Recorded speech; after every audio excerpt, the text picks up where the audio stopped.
Bienvenidos al podcast de Dynamic Devs, un espacio para hablar de tecnología, innovación y software. Aprende e inspírate de quienes respiramos y nos dedicamos al desarrollo de software. Únete si eres uno de nosotros. Bienvenidos a otro episodio del podcast de Dynamic Devs. Pues hoy tengo la oportunidad de conversar con Cristina Cordero, que pues, es una experta en la intersección de la tecnología educativa, docencia universitaria también, investigación, consultoría estratégica. Y pues Cristina lidera varios proyectos también de investigación basados en lectura, escritura, todo lo que tiene que ver con enseñanza de literatura también y traducción en el Brooklyn College. Perdonen mi English.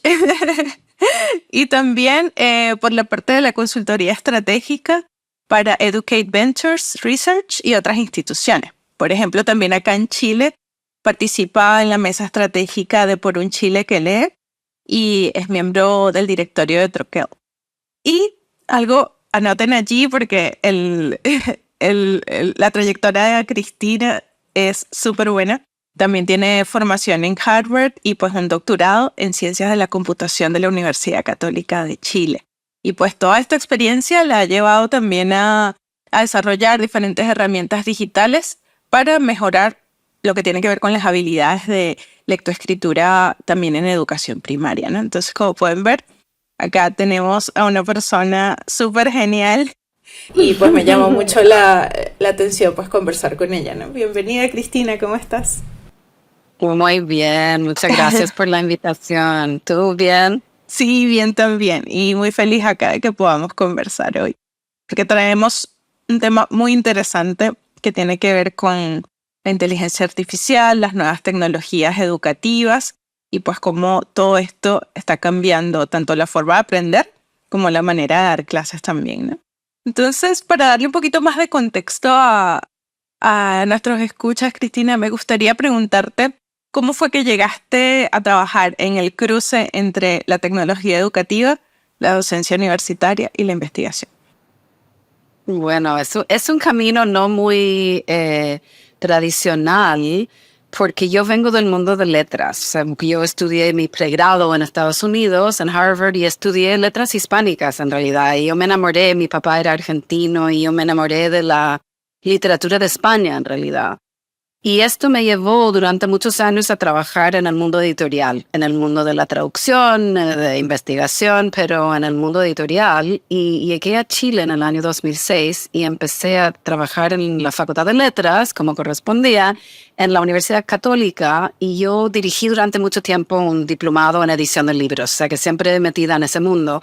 Y en algún momento me dijeron, oiga, si tú quieres como progresar aquí, deberías sacar otro título, porque mi título de pregrado era muy flamante, pero solo era un pregrado. Y ahí llegué como a una especie de cruce de caminos y me di cuenta de que no quería seguir haciendo la misma cosa que había hecho. Y en ese lapso de tiempo conocí a una especie de profesor chiflado de la Escuela de Ingeniería de la Católica y con él inventamos un proyecto que era básicamente como la digitalización de un libro infantil que yo había escrito. Y esto me catapultó a otro mundo totalmente, porque yo no soy particularmente tecnológica, o sea que yo soy una tecnóloga un poco accidental. De hecho, cuando yo partí en este doctorado, sí, yo no se lo comentaba a nadie porque las caras de la gente se caían, porque yo vivía en un mundo de gente bastante tecnofóbica. Y además lo que yo estaba haciendo era muy como poco tradicional, por esto era en el 2012 y la gente me preguntaba, pero tú vas a aprender a como programar y hacer código y no se trataba de eso, realmente se trataba de justamente como juntar los conocimientos y el punto de vista, el modelo mental, digamos, de una persona de humanidades, juntar eso con modos de pensar y trabajar de computación. Así que ese cruce es una cosa fascinante y claro, con los tiempos esto ha ido como acelerándose, como proliferando y complejizando de un montón de maneras. Así que no, o sea, hay mucho que estudiar y descubrir todavía, solo estamos partiendo. Sí, tal cual. Cada vez va cobrando más fuerza, diría yo, que en todas las profesiones, como tú decías, ¿no? En literatura y todo lo que tiene que ver con este mundo de los libros. Normalmente es como, bueno, tecnología, libros, ebook. Como que lo primero que piensa la gente, ¿no? Como esa área. Claro, Pero hay mucho más y en el ámbito de la enseñanza también, ¿no? claro, claro. Y en parte es porque como este cambio está como revolucionando los modos de hacer, los modos de producir, no solo los modos de cómo consumir libros, que eso es un tema que podríamos Exacto. conversar, pero cómo consumimos libros, si es por audiolibros, si es por libro tradicional, pero también si es por ebook o modalidades digitales, pero también las tecnologías han implicado grandes cambios como dentro de todas estas industrias, así que no es solo en literatura o en el mundo editorial donde como una generación de personas han tenido que como actualizarse y aprender a adaptarse a un entorno realmente desafiante. Totalmente, es un cambio de mentalidad. Normalmente hablamos de que los cambios tecnológicos no son cambios en sí tecnológicos, son humanos, porque requieren una adaptación para poder, sí, usar esas herramientas, básicamente, ¿no? Y eso trae también cambios éticos, filosóficos, digamos, ¿no? Totalmente. Y no es solo generacional, por ejemplo. No sé, se habla mucho del nativo digital y es cierto que hay ciertas personas que nacieron en una época en que ya existía Internet, son diferentes a quienes nacimos sin eso. Pero también dentro del mundo de personas que nacieron con Internet o que nacieron con smartphones, hay también una variedad de actitudes y deseos en torno a esos usos. O sea, claro. Y eso es lo que hace interesante la investigación, por cierto, porque no, es muy difícil generalizar, yo creo. Sí, totalmente. Sí, ya no es necesariamente generacional, como tú mencionas. De hecho, en relación a ese punto, te quería preguntar, actualmente el uso de la IA generativa y todas sus herramientas, pero digamos propiamente ChatGPT, que es como la más famosa, ha sido una revolución desde todo punto de vista, ¿no? Para muchas personas, específicamente en el mundo profesional, para otras personas en el ámbito educativo, tanto como para estudiantes como para profesores. Y bueno, sí, ha traído una serie de beneficios, pero también algunos desafíos, digamos, o quizás conflictos éticos, ¿no? Y como por toda tu experiencia también dando clases, conversando también con empresas de tecnología educativa, me gustaría preguntarte inicialmente cuál ha sido tu experiencia presenciando este cambio, específicamente en el salón de clases y también con tus colegas, ¿no? ¿Cómo impactó esta llegada de ChatGPT y cómo ha evolucionado? Mira, es muy buena pregunta. O sea, justo cuando me estabas haciendo la pregunta, o sea, me hiciste pensar como la primera cosa que me viene a la mente con el tema ético, como el dilema, algo que, bueno, cuando yo empecé el doctorado, yo no sabía nada tecnológicamente y un amigo mío me decía, mira, o sea, cada vez que tú tienes una pregunta, googlealo. Y que te decían eso en el año 2011 no era tan típico. Así que uno se acostumbra a googlear cosas. Y de la misma manera, nosotros, creo que hay mucha gente desde que emergió ChatGPT para el público, debemos a pensar así como, bueno, cualquier cosa que tú puedes preguntar, lo puedes preguntar a ChatGPT y más que Google, aunque Google también usa inteligencia artificial, te produce una respuesta como narrativa a tu pregunta o en punteos o algo.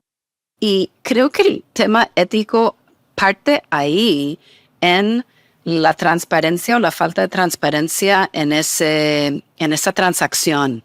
Y de hecho, o sea, por ejemplo, o sea, en Google, claro, haces una búsqueda, pero la respuesta que te arroja está hecha, o sea, se produce en base a una serie de decisiones corporativas. Y también, así que eso por un lado, o sea, lo que llega en la jerarquía de los links que te aparece por Google no es casual, o sea, no es mágico, a pesar de que uno tiende a pensar eso. Y creo que lo mismo con ChatGPT, como haces una pregunta y ¡pum!, te hace una respuesta, pero el gran tema como para, por lo menos, no solo para educación, sino para alguien que quiere confiar en la respuesta que se te arroja. Son muchas capas de preocupaciones. Número uno, no hay citas. Y para un académico, Todo eso no te iba hay a comentar. citas, es preocupante. Y sobre todo en estos tiempos en que todos sabemos que hay noticias falsas que circulan, hay empresas que no impiden esa circulación, hay personas en empresas que no se preocupan de eso. Así que lo más importante, como para volver a tu pregunta, creo que lo más importante ahora es enseñar a los alumnos, o sea, los alumnos míos y enseñar como la población a cómo aplicar una visión crítica a estas herramientas, y eso implica entenderlas. Y eso es como, yo creo que ahora mismo el gran salto que tenemos que hacer es educar a la gente como común y corriente para que puedan tomar decisiones como personales, profesionales, cívicas, con conocimiento de causa. Claro. Y así que eso... Y eso no significa que todo el mundo se tiene que convertir en un experto en inteligencia artificial. Nadie tiene como la ancho de banda para hacerlo en su día a día, pero sí tener como una visión crítica, que es curioso porque allá en los últimos 20 años se ha hablado mucho sobre las habilidades del siglo XXI. No sé si te suenan, pero se habla mucho de unas habilidades que colaboración y creatividad y pensamiento crítico. Y yo creo que hasta ahora no sé, mi impresión, mi mamá era profesora y cuando yo le enseñé, mi mamá era profesora desde los años 60. Cuando le hablé de las habilidades del siglo XXI, ella me miró un poco como que, bueno, es reinventar la rueda porque cada cierto tiempo se inventan como nuevos objetivos y competencias y habilidades, pero ahora esta revolución de inteligencia artificial realmente valida estas competencias del siglo XXI, porque cosas como la adaptación, la colaboración, el cotejar información con seres humanos y aplicar un ojo crítico a lo que estamos consumiendo es no solo como interesante o relevante, sino esencial. Sí, totalmente. Y yo trabajo con alumnos en una universidad pública que no son necesariamente tan actualizados con la tecnología. Así que eso también empieza a ser un tema de, lo que llaman en Estados Unidos equity, como para nivelar la cancha entre diferentes comunidades y comunidades tradicionalmente marginadas. Si no logran aprender de estas herramientas, uno puede acabar victimizado por ellas, o sea, totalmente. Sí, de hecho, lo que mencionas acerca del pensamiento crítico es cómo nosotros usamos estas herramientas también para complementar nuestro contexto, ¿no? Porque de esa manera podemos evaluar si lo que estamos leyendo allí, si lo que nos respondió ChatGPT o cualquier otra herramienta tiene sentido, ¿no? Si tiene sentido, no solamente Claro. tomarlo y, ya lo voy a tomar como totalmente verdadero, sino poder tener como algún contexto para hacer crear tu propia opinión, tu propio desarrollo narrativo de eso que estás investigando, digamos. Sí, y eso es algo que también se aplica retroactivamente. O sea, yo ahora estoy en Estados Unidos y es increíble leer las noticias. O sea, de un medio a otro el cuento es diferente. No solo el cuento es diferente, porque en Estados Unidos hay una gran polarización ahora, y siempre hay, pero lo que una fuente de noticias te dice es diferente al otro, y también las decisiones que toman las editoriales en cuanto a lo que publican y lo que no publican, eso también tiene una implicancia. Así que a lo que voy es que en muchos sentidos esto, por supuesto es muy revolucionario, pero vemos algunos de temas que también son de siempre. O sea, que siempre existieron, como siempre existió esta cosa de que tú necesitabas aplicar pensamiento crítico para leer un editorial en un periódico. Y y es ahí como me metí tanto en el mundo de la educación, porque yo partí trabajando en el mundo editorial y académico, donde hay como expertos disciplinares y la educación como, claro, ahora como profesora, investigadora, es un puente de conexión entre ese mundo de como contenido o académico hacia los alumnos y la gente más joven. Sí, sí, de hecho, justo antes de entrar a grabar el podcast, le estaba contando a nuestro director de estrategia que iba a grabar contigo acerca de este tema. Y él me dice, sí, es que algunas cosas se mantienen los hábitos, pero la forma es distinta, ¿no? Por ejemplo, mencionaba el Rincón del Vago, no sé si recuerdas esa página web. Claro. Entonces él me decía, bueno, igual Yo los no estudiantes... recuerdo, pero conozco. Conozco, exacto. Como que Claro. justamente los estudiantes igual entraban allí, tomaban la información, pero ahora es distinto, ¿no? Por también lo que mencionabas al inicio, de que es una información que no viene referenciada. No sabes de dónde está saliendo esa información. Entonces también quería preguntarte un poco, si puedes contarme, por supuesto, cómo ha sido tu experiencia en el salón de clase, cómo lo usan los estudiantes, ¿no? Que has podido presenciar y cómo has actuado, ¿no? En esos momentos. Sí, bueno, ese es mucho ensayo y error porque yo empecé, el ChatGPT emergió en noviembre del 2022 y el semestre siguiente yo tenía un curso de literatura en que yo asignaba muchas, como ensayos, leíamos algún libro, leíamos algún texto y después hacía unas preguntas a los alumnos. Y no me di cuenta de que esto era como la perfecta tarea para ChatGPT.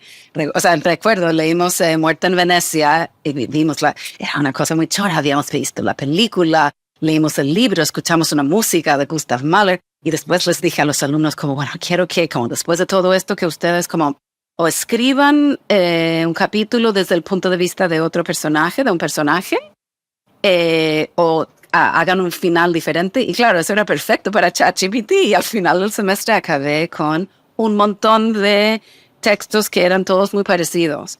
Así que al comienzo del próximo semestre, pongo sobre la mesa el tema con los alumnos. O sea, a todo esto, yo creo que el hacer trampa es algo clásico, como dices tú. Siempre los alumnos lo van a hacer. Y no siempre solo porque quieren hacer trampa y porque son flojos. O sea, hay de todo. O sea, hay de todo. Y yo tengo alumnos que se sacan la mugre trabajando y a veces no tienen espacio, como que tienen que acortar cosas en algún momento y mi curso sufre.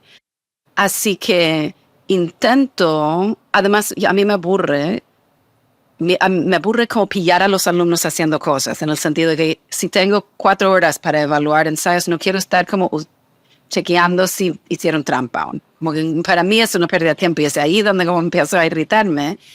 Pero uno no puede enfadarse con los alumnos, o sea que hay que entenderles también y darles un chance. Así que siempre pongo el tema sobre la mesa.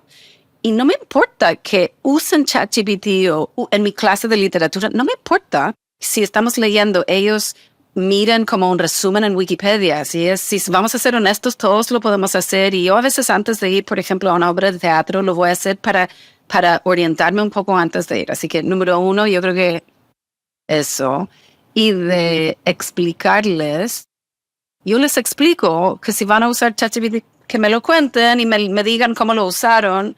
Y bueno, todo esto es dentro de un contexto en que, en la medida de lo posible, uno establece una relación con los alumnos. O sea, porque yo no quiero tener una relación de alumnos de como, tú haces trampa, yo te pillo y después negociamos. Es súper aburrido. Y siempre les digo a mis alumnos, prefiero que me digas, extendemos la fecha de entrega para que puedas hacerlo como... No sé, no todos los profesores lo viven así. Yo además trabajo en el mundo universitario, que es un poco más flexible. Yo tengo menos presión que un profesor de enseñanza primaria o básica de cómo cumplir con fechas. Pero lo que sí creo que creo que este tipo de herramienta es como un llamado a nosotros que estamos en la docencia a repensar cómo queremos enseñar, porque cuando tú logras un vínculo con un alumno, todo el tema de la trampa cambia porque no hay tantas ganas de hacer trampa, hay más sinceridad entre profesor y alumno. Así que Pero es una cosa de ensayo y error. Yo estaba hablando el otro día con una profesora amiga, o sea, una académica universitaria. Estábamos hablando de esto y me dijo, sí. Ella me contó de un alumno que tenía que también como súper trabajador y buenas intenciones, pero que hizo trampa con ChatGPT. Le dijo, y lo que hacemos, lo que yo siempre hago, y ella también, es no ponemos nota y le digo al alumno, oiga, esto tiene pinta de ser de ChatGPT, así que don't worry, no questions, no te voy a preguntar, no te voy a como arruinar o reprobar, aunque es un delito académico, pero reentrégamelo. Así que ella hizo esto y eso a mí me ha funcionado, pero me contó mi colega que no funcionó. Así que claro, si alguien hace trampa 3 veces, es como en el béisbol en Estados Unidos. 3 strikes and you're out. Como que también un profesor, no podemos, como también tenemos que tener nuestra línea de lo que es aceptable y lo que no. Así es. Pero claro, es muy complicado. Yo también tengo alumnos que están, esto es en Estados Unidos, que yo doy clase en una universidad pública en Nueva York, y yo tengo muchos alumnos para quienes el inglés es su segundo idioma, así que una vez pillé a un alumno, o sea, pillé entre comillas, pensé que había usado ChatGPT y le escribí con esta cosa que era un poco para asustar a los alumnos que lo habían hecho, y ella me escribió como así compungida diciéndome, yo estoy aprendiendo inglés, yo uso ChatGPT porque mi inglés es muy macarrónico y ChatGPT lo usa como quien usa Grammarly. Y eso te hace pensar como, ¿es hacer trampa? Eso incluso puede ser que ella aprenda con eso, así que es muy caso a caso. Hay muchos contextos distintos y que también la ética es personal, ¿no? Como el caso del alumno que siempre hace trampa y bueno, ya es como su forma de avanzar en la vida, puede ser. Pero o sea, alguien yo siempre estoy enterándome de nuevas herramientas y alguien me enseñó de una herramienta que hace la trampa con inteligencia artificial súper fácil, y las promociones, o sea, como que los anuncios que ponen en TikTok son descaradas, o sea, son unas declaraciones descaradas que tú sabes que tus alumnos que están como volando por la universidad haciendo esto, y es por eso que, claro, los profesores tenemos un desafío delante de cómo vamos a abordarlo para el bien de todos. Sí, total. Justo te iba a preguntar, porque mencionabas un caso en el que para estudiar un libro vieron una película, escucharon con música, también invitaste a los alumnos a ponerse en el lugar de los personajes y contarle historias de esa perspectiva. Entonces, que me parece una forma de enseñar muy experiencial también, muy de experiencia y llevarlos a que se involucren más allá de leer el libro únicamente, ¿no? O buscar información en internet. ¿Qué dirías que hay que cambiar quizás en la forma de enseñanza y también de aprender para hacer un buen uso, digamos, de estas herramientas, ¿no? Y sacar lo mejor de la educación? Básicamente. Mira, yo creo que las herramientas o sea, como ya vemos, vienen avalanchas de herramientas que son inútiles. Todo es muy subjetivo también. Lo que funciona para alguien no funciona para otro. En mi trabajo de consultoría e investigación vemos mucho eso.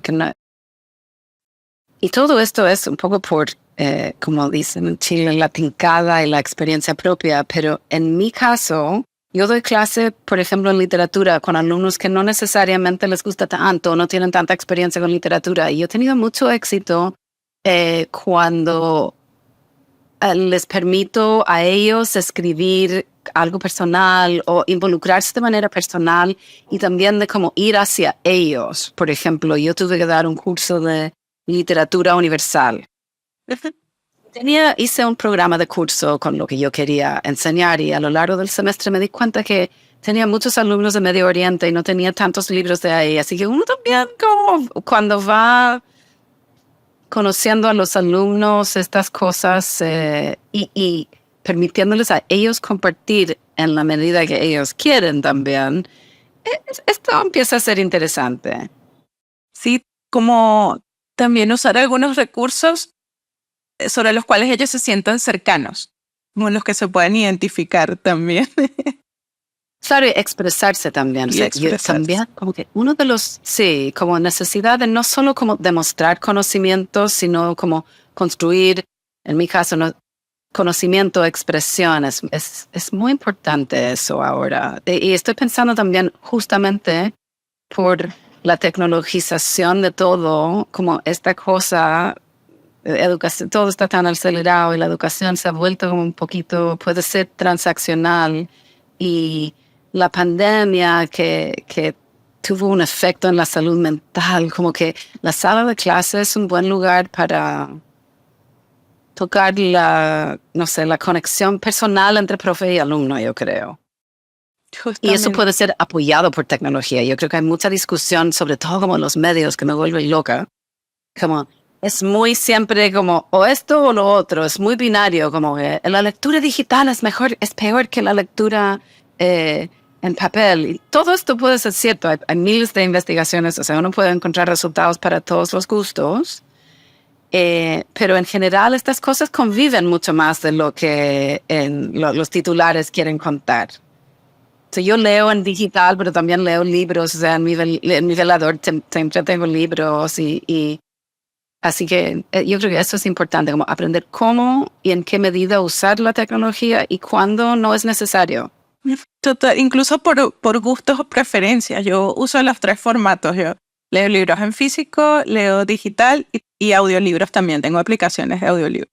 Entonces, a veces de repente algo del trabajo lo leo en la Kindle, una novela la leo en físico y en audiolibro, no sé, crecimiento personal. Entonces tengo como categorías.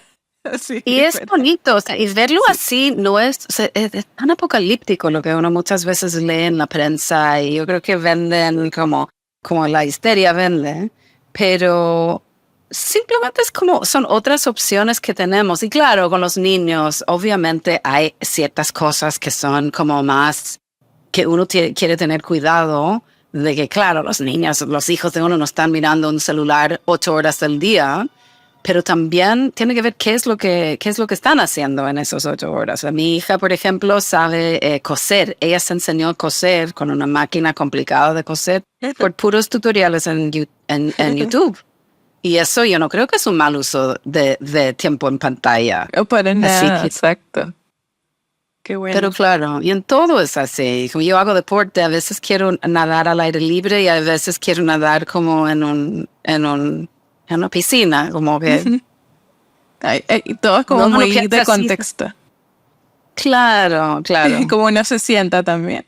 Y justo hablando acerca de lo que tiene que ver con escritura creativa, con literatura, por ejemplo, en el campo de la tecnología, específicamente del software, se está hablando mucho de los desarrolladores van a perder su trabajo con la inteligencia artificial y va a pasar esto y lo otro. Entonces, en el campo de la literatura, te quería preguntar cómo está impactando la IA generativa en la creación, por ejemplo, la escritura de nuevos libros. ¿Has visto quizás que personas que se dedican a esto sienten algún tipo de temor en relación a quizás lo que puede hacer ChatGPT, que si le pedimos que cree un libro, entre comillas, de repente lo podría crear?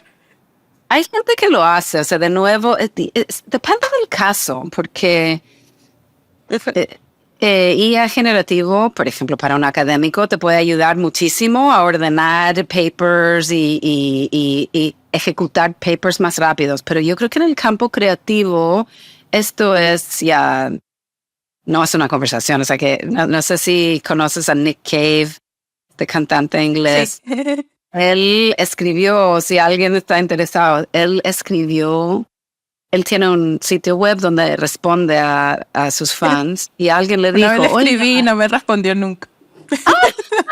No responde a todo el mundo, qué divertido. No sé si viste lo que hizo alguien hace como 4 o 5 meses. Un fan le dije, oiga, a ChatGPT le acabo de decir cómo puedes escribir una canción como al estilo de Nick Cave. Y claro, hace algo un poco como ridículo, porque no puedes, y bueno, Nick Cave, o sea, se horrorizó, porque claro, parte del trabajo que él hace es sufrimiento, el sufrimiento del escritor, el sufrimiento de vivir con la creación, que también, yo siempre hablo con mis alumnos de William Faulkner, el escritor norteamericano, cuando él ganó el Nobel, habla de eso, o sea, de que ha basado su vida en el sudor de la creación y eso es lo que el lector como atento va a ver. Y así que, ¿qué significa eso? Si tú estás escribiendo como algo de, no sé, un manual para una lavavajillas, sí, tal vez ChatGPT te puede agilizar ese trabajo y tal vez ese escritor va a quedar sin trabajo, pero ¿quién realmente quiere escribir ese manual?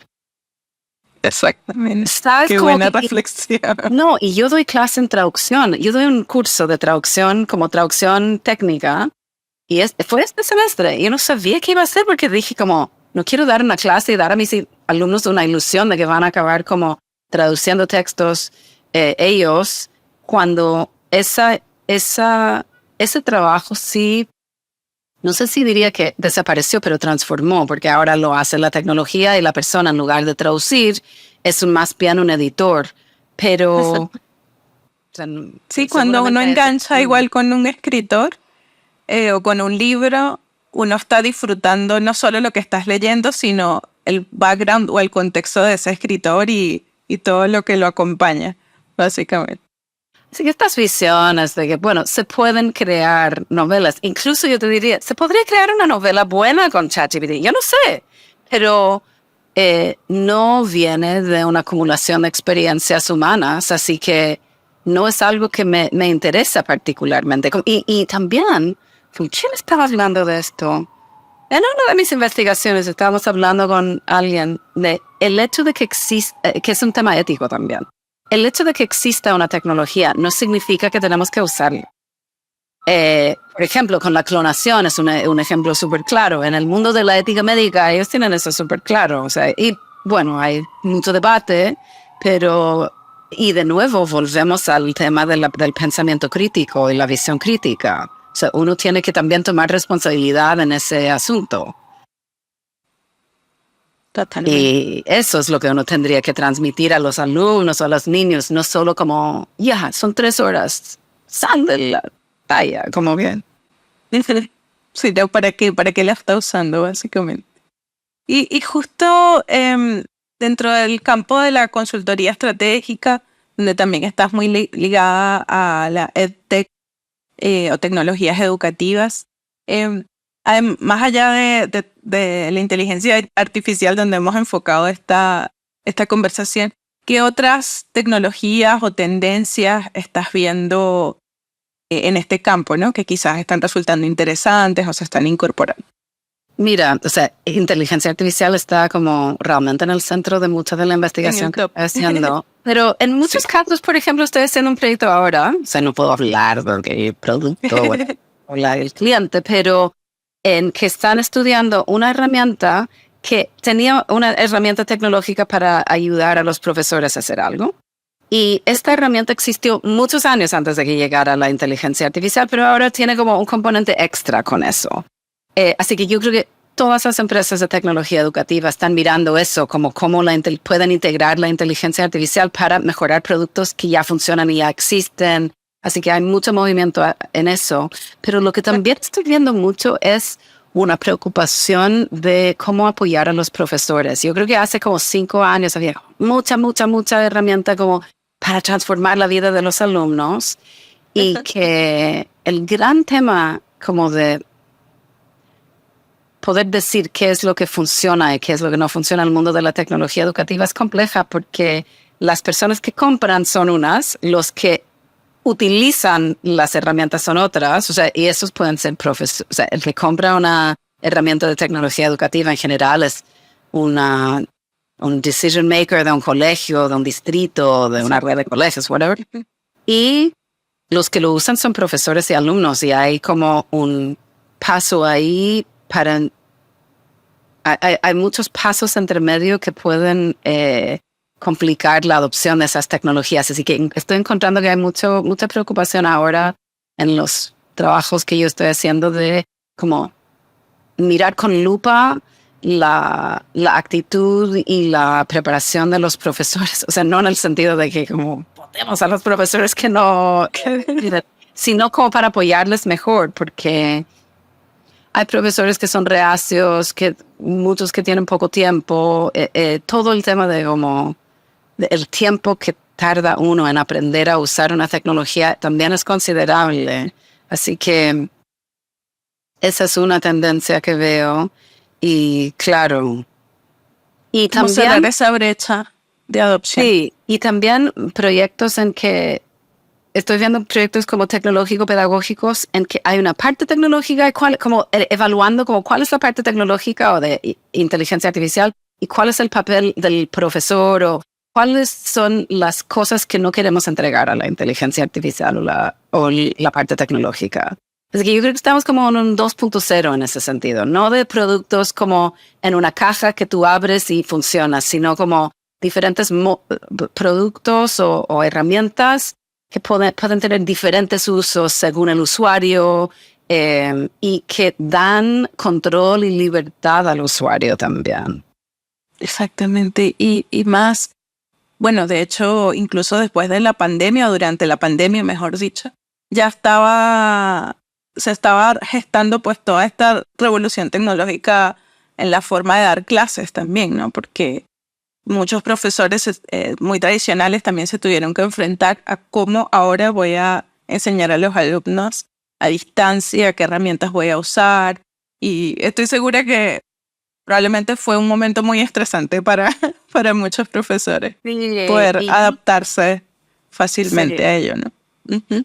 Sí, no, totalmente. Y no creo que ese capítulo se terminó todavía, porque en muchos lugares, de hecho yo estoy haciendo un focus group la semana que viene, y una de las preguntas que voy a hacer, es con un grupo de profesores, es si hay un rezago, o sea, si hay un resabio de la pandemia, porque hay mucha gente todavía que todos estamos como, no sé, creo que procesando este cambio a lo digital, y hay en algunas instituciones educacionales un movimiento a como volver a como era antes, y en otros lugares hacer cosas de manera híbrida. Después por lo menos en el contexto universitario, los alumnos quieren ciertas cosas que a veces no quieren las instituciones. Así que, por ejemplo, en Estados Unidos, lo que yo he visto, en las universidades elite están como volviendo a la cosa tradicional, pero en el mundo de universidades más como de gente trabajadora, los alumnos están pidiendo esas modalidades mucho más, a pesar de que los profesores y las universidades algunas quieren volver al estilo antiguo. Así que hay mucho que estudiar y resolver todavía. Sí, totalmente. De hecho, yo también veo muchas oportunidades, pero también veo que el mayor desafío, como mencionabas, era la adopción, la brecha de adopción de la tecnología y la resistencia un poco que se puede crear allí, ¿no? Es como y eso no solamente a nivel educativo, también a nivel empresarial, así. Claro, y algunos tienen, mira, yo también, como te dije, en Estados Unidos es muy raro, como las universidades más top, que son un poquito de una burbuja, han vuelto a esta cosa más tradicional, porque en las universidades elite en Estados Unidos es la vida del campus y que los alumnos van a vivir ahí, es todo así como una película. Pero es casi como una cosa es un lujo poder vivir así, mientras que alumnos que están en otros lados necesitan urgentemente adoptar prácticas digitales porque en los trabajos que van a tomar van a ser necesarias esas competencias. Así que sí, cada contexto es un poco diferente, pero hay un factor socioeconómico muy, muy importante ahí y que yo siempre digo, o sea, que también nos toca en Chile. O sea, siento que el impedir que los alumnos empiecen a manejar inteligentemente y asiduamente herramientas tecnológicas, impedir que se desarrollen esas competencias y esa familiaridad, uno puede estar quitándole una oportunidad de movilidad social, competitividad laboral, Así que estas son grandes preguntas que sobre todo en la enseñanza secundaria se van a tener que ir contemplando muy seriamente. O sea, en la escuela primaria todo esto es como un poco más, yo creo que incluso los más computines entienden que la pedagogía tradicional tiene mucho que aportar para cimentar las enseñanzas más básicas para los alumnos, pero ya más allá de la escuela primaria hay mucha más oportunidad de hacer cosas con la tecnología. Totalmente. Bueno, hay mucha tela que cortar de este tema y también mucho que observar, ¿no? Que va a seguir pasando. Cómo lo vamos a seguir manejando. Cada semana hay una actualización nueva también de las herramientas. Entonces, como estar allí súper atento y ver cómo lo vamos incorporando también en nuestro día a día, ¿no? Sí, y en ese sentido, bueno, yo tengo la suerte de tener una madre que era profesora del estilo antiguo, como ella me ha enseñado mucho sobre como la sabiduría de la experiencia y la sabiduría también de los siglos, como que por un lado yo entiendo el debate y creo que, claro, la enseñanza tiene que cambiar con estas nuevos dispositivos y plataformas y herramientas, pero también hay una sabiduría muy, muy como intuitiva, milenaria acerca de lo que tenemos que transmitir a los alumnos o a los hijos y que eso tampoco debería perderse, así que... Y ahí es un rol muy interesante para esos docentes más grandes que tal vez no son tan tecnológicos, pero sí tienen como dicen en Chile, como tienen su carrete. Su carrete, sí, totalmente. Y ya para ir finalizando, Cristina, me gustaría preguntarte, como ya te comenté en algún momento, yo soy amante de los libros. Veo que tú también, obviamente, tienes un montón. Cuando veo esa cantidad de libros, yo no me siento tan mal de comprar libros tan seguidos. No me siento tan culpable. Pero te quería preguntar, quizás para mí y para otros escuchas que amen leer, ¿qué recomendaciones quizás tienes por allí bajo la manga que nos podrías dar? Ay, de libros. Estas cosas son tan personales como yo acabo de... Yo hago un poquito de investigación en torno a eso, o sea que el saber que leer es algo tan intransferible, o sea, Sí. Uno aprende, o sea, se entera de cosas a través de los amigos y a través de cosas así, pero es tan personal. Yo ahora estoy leyendo un libro que estoy muy rezagada, un libro de una escritora inglesa que se llama Zadie Smith. Estoy leyendo su primer libro que se llama Dientes Blancos, o sea, un libro muy antiguo que yo nunca leí. Y bueno, soy muy fanática de un escritor francés que se llama Michel Houellebecq, pero también así que me gusta ficción contemporánea. En general yo leo más yo vivo entre Chile y Nueva York y leo últimamente literatura como más universal también, porque yo doy clase con alumnos de diferentes países y claro, este año he leído como no sé, Naguib Mahfouz, que es un famoso escritor egipcio, o sea, ganó el premio Nobel en los años 80. A él, a una escritora iraní, bueno, la Marjane Satrapi, que acaba de... justo le iba a mencionar. No, me pasó algo increíble, que yo tengo alumnos, como les digo, como del mundo árabe y siempre intento en mis cursos como incluir muchos libros de ese mundo.